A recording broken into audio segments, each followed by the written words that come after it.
Good afternoon बच्चों।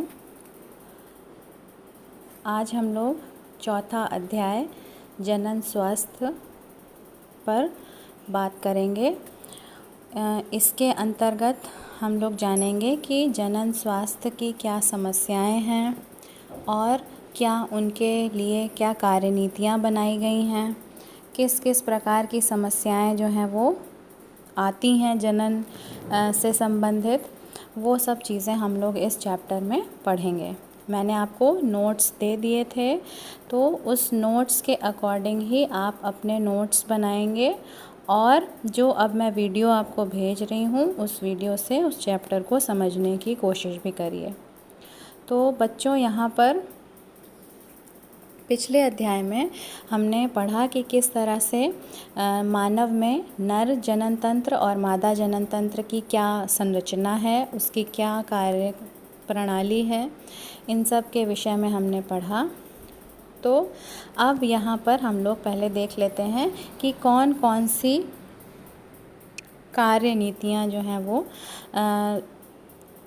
भारत की सरकार के द्वारा राष्ट्रीय स्तर पर बनाई गई हैं।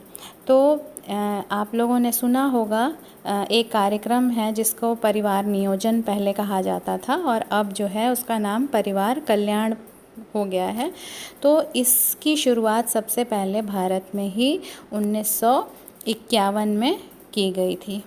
तो और इसमें क्या किया जाता है कि इस कार्यक्रम के तहत जो जनन से संबंधित समस्याएं हैं उनमें हम और उनको कैसे पहले तो उनके समस्याओं को हम जानें, फिर उनका कैसे हम निराकरण कर सकते हैं और कौन सी हम नई तकनीकों का इस्तेमाल कर सकते हैं जिससे कि जनन से जुड़ी हुई जो भी समस्याएं हैं उसका निदान हो सके।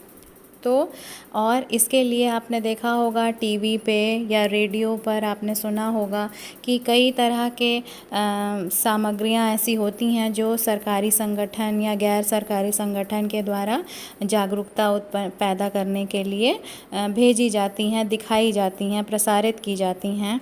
तो इसी तरह से विद्यालय में भी आपके जो है यौन शिक्षा से संबंधित बहुत सी वर्कशॉप्स चलती रहती हैं। कुछ ना कुछ आपको किसी न किसी माध्यम से संस्थाएं आकर आपको इसके विषय में बताया करती हैं। तो ये सब एक तरह से माध्यम है जो कि जागरूकता यौन या जनन से संबंधित समस्याओं में जागरूकता फैलाने के लिए की जाती हैं। अब इसमें कई सारे ऐसे चीज़ें हैं जैसे कि यौन क्रियाएं क्या हैं, फिर यौन संचारित रोग क्या हैं, एड्स के विषय में जानकारी होनी चाहिए और किस आयु वर्ग में आप जो हैं प्रजनन करने के लिए सक्षम हो जाते हैं और स्वस्थ भी होते हैं। तो ये सब चीज़ें उनको शिक्षित करना, कौन सी विवाह योग्य आयु है, ये सब, और किस तरह से हम जनसंख्या को नियंत्रित कर सकते हैं ना। तो ये सब चीज़ें ही हम इस चैप्टर के अंतर्गत पढ़ेंगे। और बच्चों, यहाँ पर कुछ ऐसे भी पॉइंट्स हैं जैसे कि मैं आपको यहाँ पर अंडरलाइन करते हुए आप देखते हुए चलिए कि क्या यहाँ पर बताया जा रहा है। कुछ ऐसे समस्याएं हैं जनन से संबंधित जैसे सगर्भता, है ना, यानी कि सगर्भता का मतलब प्रेगनेंसी, जब गर्भ होता है किसी भी स्त्री को और प्रसव, ये सब आप पढ़ चुके हैं। प्रसव का मतलब जब शिशु का जन्म होता है।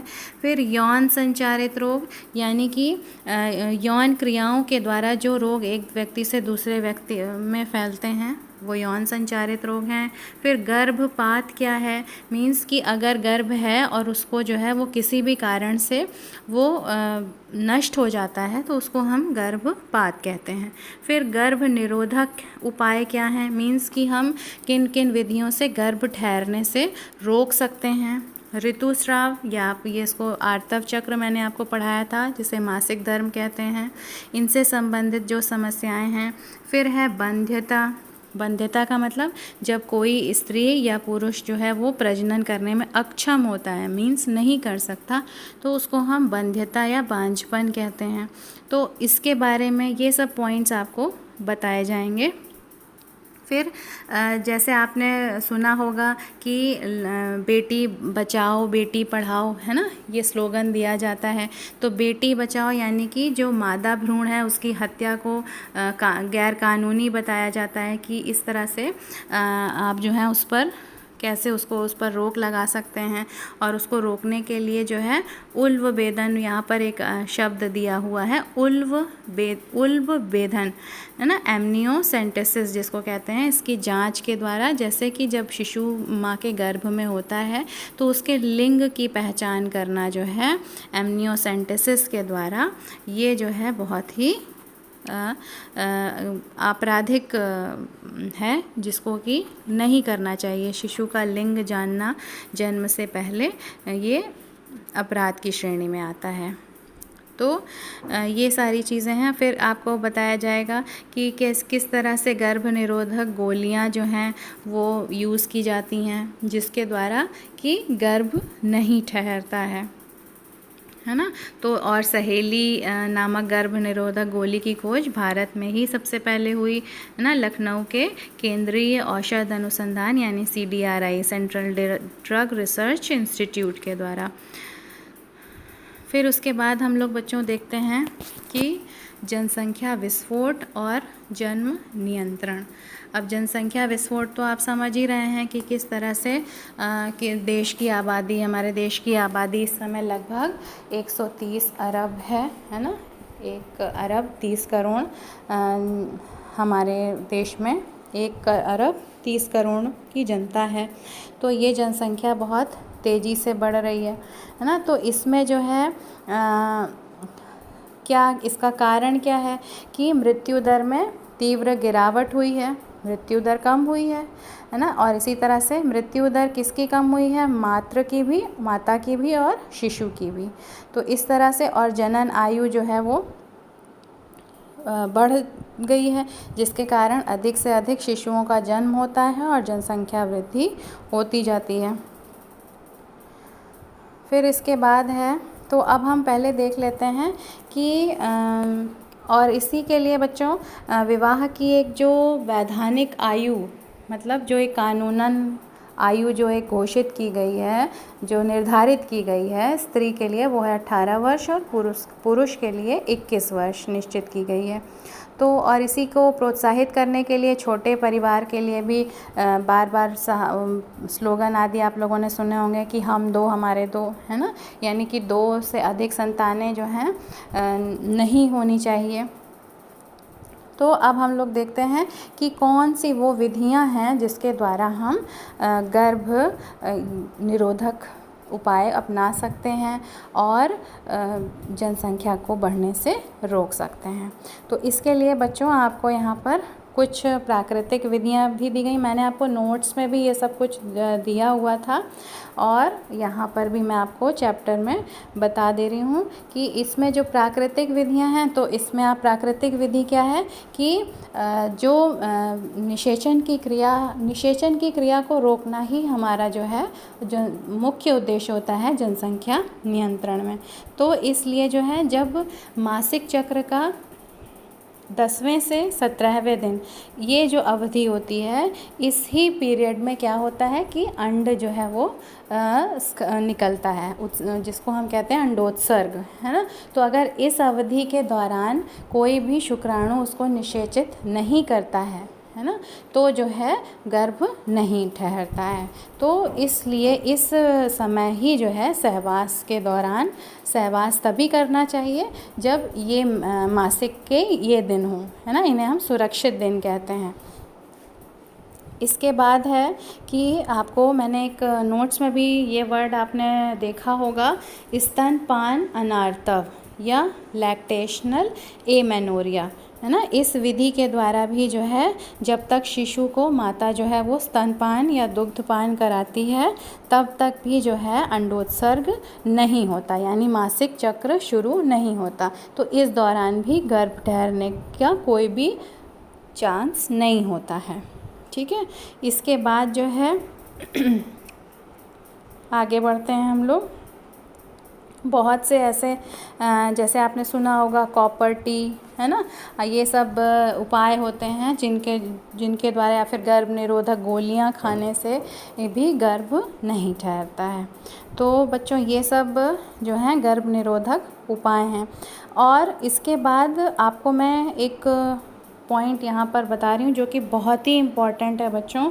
ये बोर्ड के एग्ज़ाम में अक्सर पूछा जाता है, और इस वर्ष भी ये प्रश्न आया था कि जिसमें हम देखते हैं शल्य क्रिया, जैसे यहाँ पे आप देखिए शल्य क्रिया विधियाँ जिन्हें हम बंध्यकरण भी कहते हैं, है ना। तो ये जो है जिन्हें आगे कोई गर्भावस्था, जैसे जिसके 2 बच्चे हो चुके हैं और उसे आगे अब और बच्चे नहीं चाहिए, तो वो लोग क्या करते हैं, वो ऑपरेशन के द्वारा यानी सर्जरी के द्वारा, शल्य क्रिया के द्वारा अपना बंध्यकरण करा लेते हैं। मीन्स कि अब ऐसा उनमें शल्य क्रिया की जाती है जिसके द्वारा ना तो अंड जो है वो उत्सर्ग हो पाता है, और इसी प्रकार से शुक्राणु नर के केस में भी होता है। तो वही मैं आपको यहाँ पर बताने जा रही हूँ। इसको बच्चों बहुत आप अच्छे से समझिएगा, क्योंकि ये एग्ज़ाम में बहुत बार पूछा भी जाता है ना। तो बंध्याकरण की प्रक्रिया जब हम पुरुषों में करते हैं तो उसको हम कहते हैं वैसेक्टॉमी। ये बहुत ही इम्पॉर्टेंट पॉइंट है बच्चों। इसमें क्या होता है, जो मैंने आपको पढ़ाया था ना शुक्रवाहिनी, है ना, एक जब नर जनन तंत्र आप लोगों ने पढ़ा था तो उसमें आपने पढ़ा था उसके अंगों के विषय में। तो वहाँ पर एक अंग था शुक्रवाहिनी, है ना, जो वृषण से शुक्र का निर्माण होता है। तो वो शुक्रवाहिनी के द्वारा जो है वो शुक्राशय में इकट्ठा होता है। तो क्या किया जाता है कि जिसको जो है पुरुषों में जब बंध्यकरण करते हैं तो जो शुक्रवाहिनी नलिका है उसी को जो है कट कर देते हैं, है ना, या उसको बंद कर देते हैं, जिसके द्वारा शुक्राणु जो है वो शुक्राशय में नहीं पहुंच पाता है। तो इसको हम कहते हैं वैसेक्टॉमी। बच्चों ये टर्म बहुत इम्पॉर्टेंट है। वैसेक्टॉमी जो है वो पुरुषों में किया जाने वाला बंध्यकरण है। और इसी तरह से महिलाओं में जो आपको मैंने बताया था फैलोपियन ट्यूब बताया था ना, तो फैलोपियन ट्यूब क्या होती है, जो कि जब अंडाशय से अंड का निर्माण होता है तो वो फिर आगे फैलोपियन ट्यूब में अंड आता है, उत्सर्ग होता है, तो अंडाशय से वो फैलोपियन ट्यूब या उसको डिंब वाहिनी भी कहते हैं, तो उसमें आकर वहीं पर निषेचन होता है। तो अगर हम उस फैलोपियन ट्यूब को ही बंद कर दें तो उसको हम कहते हैं ट्यूबेक्टॉमी, है ना, जिसका ये हिंदी में इसको कहते हैं नलिका उच्छेदन, या इंग्लिश में इसका नाम है ट्यूबेक्टॉमी। ठीक है, ट्यूब जो होती है फैलोपियन ट्यूब, इस तरह से याद करिएगा, फैलोपियन ट्यूब को जब बंद कर देते हैं तो उसको हम कहते हैं ट्यूबेक्टॉमी। एक्टॉमी का मतलब होता है कट करना। ठीक है, तो इस तरह इसी को हम हिंदी में नसबंदी के रूप में जानते हैं। अब बच्चों यहाँ पर आपको शुक्र दिखाया गया है, देखो किस तरह से ये जो शुक्रवाहिनी है ना, ये देखिए, ये जो है यहीं से निकलता है ये अंडा शुक्राणु, और ये यहाँ पर होकर यहाँ आता है। तो यहाँ से ही अगर हम इसको कट कर दें ऐसे यहाँ से दोनों तरह से, तो क्या होगा, इसमें बनेगा। तो क्योंकि आपको मैंने पढ़ाया था कि शुक्राणु का निर्माण 80 वर्ष की उम्र तक होता है, तो वो बनते तो हैं ही, परंतु अगर वो शुक्रवाहिनी से होकर शुक्राशय में आएंगे ही नहीं, बाहर स्खलित ही नहीं होंगे, तो वो जो हैं जनन के लिए सक्षम नहीं होंगे। तो इस तरह से इसको कहते हैं वैसेक्टॉमी। और इसी तरह से बच्चों देखो यहाँ पर ये अंडाशय है ये, और इस अंडाशय से ये निकली हुई फैलोपियन ट्यूब है। तो यहीं से अगर हम इस ट्यूब को कट कर देते हैं तो ये आगे गर्भाशय में अंड जा ही नहीं सकता, फैलोपियन ट्यूब में ही जो है वो वहीं पर अंड रह जाएगा और उसको निषेचित नहीं हो पाएगा। तो ये हो गया हमारा बंध्यकरण। बच्चों इस बंध्यकरण पे भी बहुत बार प्रश्न पूछे जाते हैं। अब हम लोग आते हैं सगर्भता का चिकित्सीय समापन, यानी कि गर्भावस्था का किस तरह से जब आप बलपूर्वक उसको समाप्त करना चाहते हैं, जिसको हम कहते हैं मेडिकल टर्मिनेशन ऑफ प्रेगनेंसी या गर्भपात। जब गर्भपात अपने नेचुरल तरीके से ना होकर उसको कराया जाता है तो उसको कहते हैं सगर्भता का चिकित्सीय समापन। तो ये जो है लेकिन ये जो है जनसंख्या को घटाने में जो है इसकी भूमिका तो है, परंतु इसका उद्देश्य जो है वो जनसंख्या को घटाना नहीं है ना। ये है तो गैर कानूनी, इसको जो है आपराधिक श्रेणी में भी रखा गया है।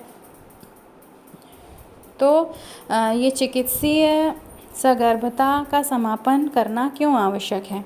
तो निश्चित तौर पर इसका उत्तर जो है वो तब होता है, ऐसे मिल सकता है कि जब अनचाही सगर्भता हो, है ना। यानी कि जब किसी को गर्भ नहीं चाहिए और फिर भी वो गर्भ है उसको, तो वो उसको जो है समाप्त करना चाहता है। तो इस तरह से ये जो है इसलिए आवश्यक है, परंतु इसमें अगर लापरवाही की जाती है तो ये जो है जानलेवा भी सिद्ध हो सकता है। तो सगर्भता की जो पहली तिमाही होती है, यानी गर्भावस्था की पहली तिमाही यानी पहले के 3 महीने जो होते हैं, उसमें जो है 12 सप्ताह तक की अवधि में जो कराया जाता है समापन गर्भ का, उसको वो ही सबसे सुरक्षित माना जाता है। और उसके बाद अगर हम करते हैं तीसरे मंथ के बाद, तो वो जो है हानिकारक होता है। फिर अब बच्चों हम लोग आते हैं यौन संचारित रोग पर।